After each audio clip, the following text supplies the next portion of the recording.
el economista Pablo Dávalos, director del Foro de Economía Alternativa y Heterodoxa. ¿Cómo ha estado, economista, a los tiempos que se deja ver? ¿Cómo ha estado? Buen día. Omar Jaén le saluda. ¿Cómo ha estado? Hola, Omar. Un buen día para ti, un buen día para todo el estudio que está allá en Guayaquil. Un buen día para todas las personas que nos acompañan en Guayaquil, en el país y en el resto del mundo. Economista, a ver, elecciones de por medio, muerte cruzada de por medio, ola de violencia, ola de migración, pero hay un tema ahí que está latente y como que no está parando mucha bola. Es la parte de la deuda, de ese hueco que tiene el Estado ecuatoriano en materia macroeconómica.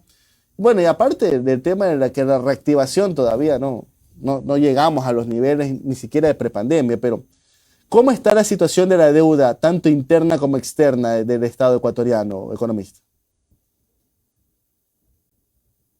Bueno, es correcto, hay una especie de olvido sobre un tema estratégico que tiene que ver justamente con el endeudamiento público. Lo que podemos apreciar, sobre todo desde el gobierno de Lenín Moreno y el gobierno de Guillermo Lasso, es un proceso de sobreendeudamiento del país. La deuda hasta el año 2017 no llegaba a los 50.000 millones.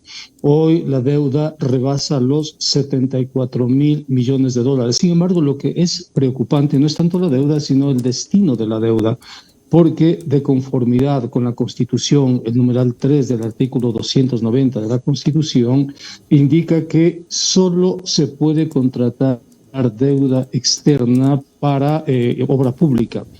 Es decir, la deuda externa está vinculada a la obra pública, mientras que la deuda interna está vinculada a los descalces o situaciones de falta de liquidez del gobierno nacional. Entonces, lo primero que nosotros podemos constatar es que hay un descalce ahí, hay una contradicción, si se quiere, entre el enorme volumen de deuda que se ha comprado en los últimos años y la nula inversión pública. Entonces, esto nos lleva a preguntarnos qué pasó con los recursos del endeudamiento externo, por qué esos recursos no se tradujeron en obra pública. Ahora, economista, ¿ustedes qué han visto? Entonces, ¿Para dónde, economista? Es una contradicción. Ustedes que han podido estar rastreando este dinero, ¿para dónde se ha ido? Si no ha ido a obra pública, o al menos no se la percibe de esa manera, ¿para dónde se ha ido? ¿Se ha ido a reservas internacionales? Es una rueda que es presto para pagar deuda. ¿Para dónde está yendo ese dinero? Hay otra cosa que me parece interesante y es que primero no se fue a inversión pública. Segundo, no puede ir al pago de gasto corriente porque está prohibido por la Constitución y está prohibido por la ley. El Código Orgánico de Planificación y Finanzas Públicas prohíbe pagar gasto corriente con deuda pública. No hay cómo hacer eso.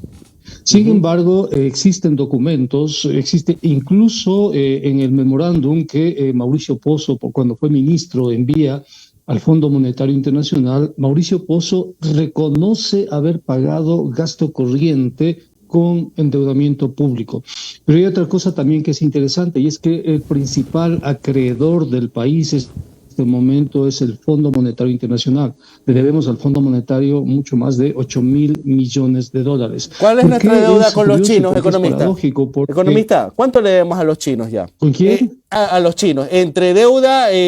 No, a los chinos les debemos menos de 3.500 millones de dólares.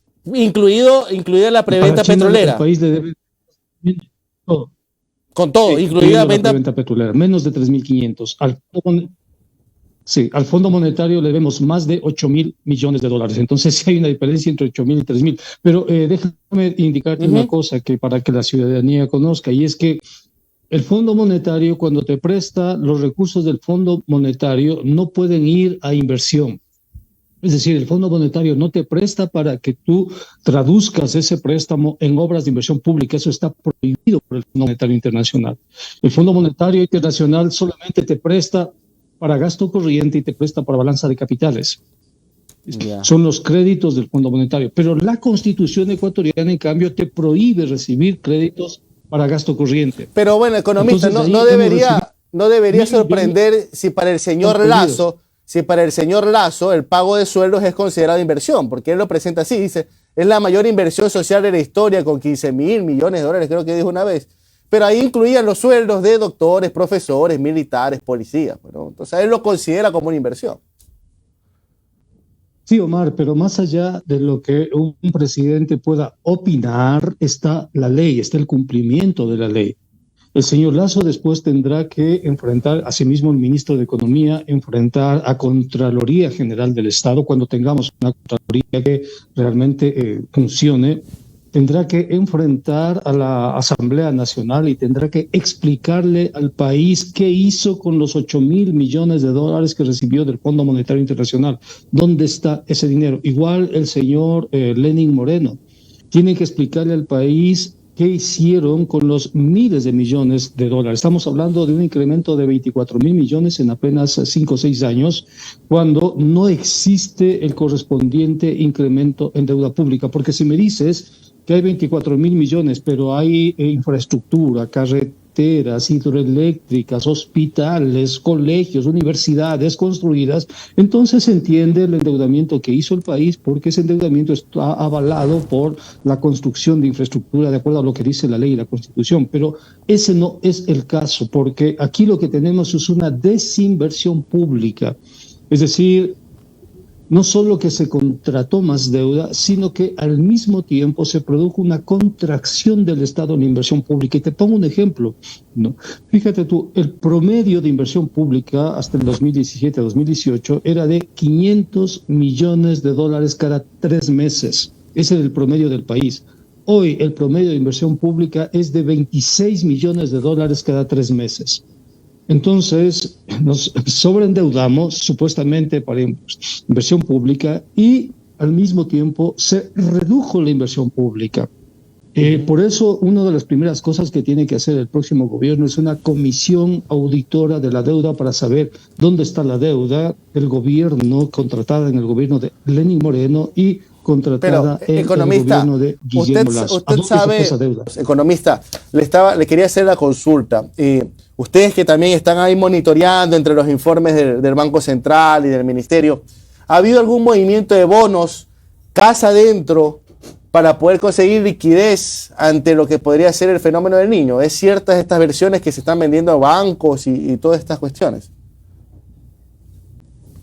Sí, existe un movimiento de bancos que tienen como objetivo comprar bonos baratos y volverlos a vender caros en el Estado con el pretexto del fenómeno del Niño. Existe ese movimiento de los bancos, porque este momento cuando sube el riesgo país, los bonos se abaratan, es muy barato conseguirlos en el mercado.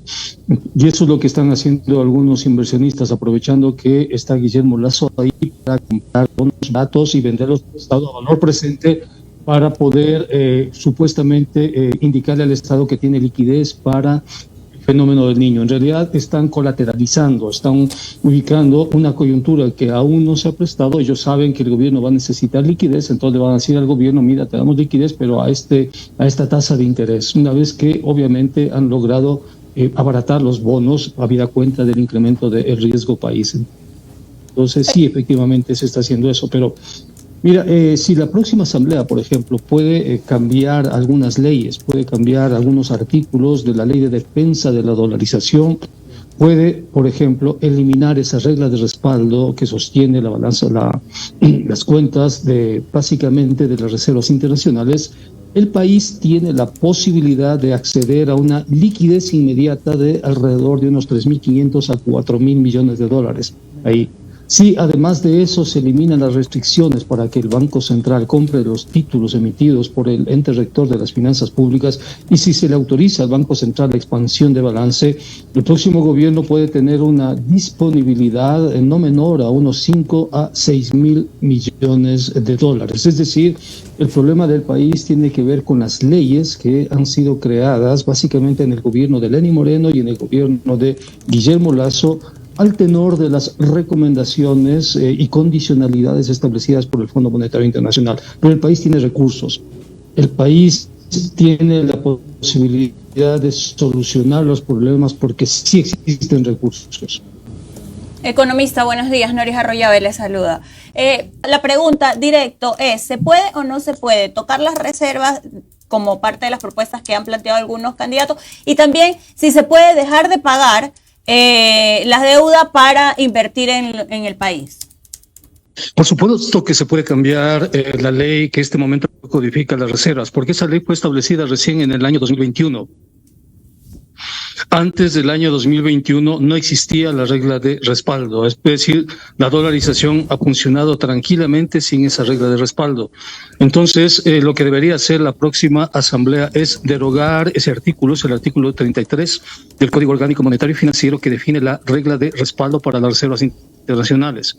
El país, ya insisto en eso, no vivió hasta el año 2021 con esa regla de respaldo. Entonces, el momento en que se elimine esa regla de respaldo y se regrese a lo que teníamos antes cuando empezó la dolarización, el país podrá disponer tranquilamente el próximo gobierno de menos de unos 3.500 a 4.000 millones de dólares. Entonces, eso sí, existe esa posibilidad. Lo otro, necesitamos una comisión auditora de la deuda para saber exactamente a dónde se fue ese endeudamiento, porque recuerda que el año 2024 ya tenemos que empezar a pagar la amortización del proceso de renegociación de la deuda que hizo Lenín Moreno en el año 2020, y eso es muy complicado para el país porque va a necesitar muchos recursos para pagar esa negociación de deuda que fue tramposísima por parte de Lenín Moreno. Entonces ahí se necesita una auditoría y sobre todo se necesitan depurar la deuda. Hay muchos recursos de deuda que el país no los necesita. Por ejemplo, hay un crédito del Banco Central a pueblos indígenas que no tienen nada que ver. Los pueblos indígenas jamás han pedido eso y que se va todo ese dinero, son como 50, 60 millones de dólares, se va absolutamente en consultorías. O sea, no sirven, o sea, sus consultorías a nombre de los pueblos indígenas, sino no sirve absolutamente para nada para el país. Como ese crédito, hay algunas líneas de crédito que no se han traducido en obra para la gente, sino en estudios, en consultorías, que generalmente además las hacen desde Estados Unidos. Entonces, yo creo que hay que depurar eso. El próximo gobierno debería formar esa comisión. La Asamblea debería, creo yo, eliminar esa regla de respaldo y empezar a sanear las finanzas públicas, porque hay un desorden en las finanzas públicas impresionante. O sea, el país ha vivido, si se quiere... Sí, te escucho. Sí, no, economista, en honor al tiempo, ya nos quedan 5 minutos. Solamente preguntarle, ¿está asesorando económicamente alguna campaña? ¿Ya le han propuesto formar equipo ministerial en caso de que llegue XY persona? Eso a su debido momento, estimado Omar. Caray, entonces sí. Entonces sí. ¿Cómo son las especulaciones, sobre todo en cuestiones económicas? Porque claro, el nombramiento del ministro de Economía a ti te dice muchísimo hacia dónde va ese gobierno, ¿no?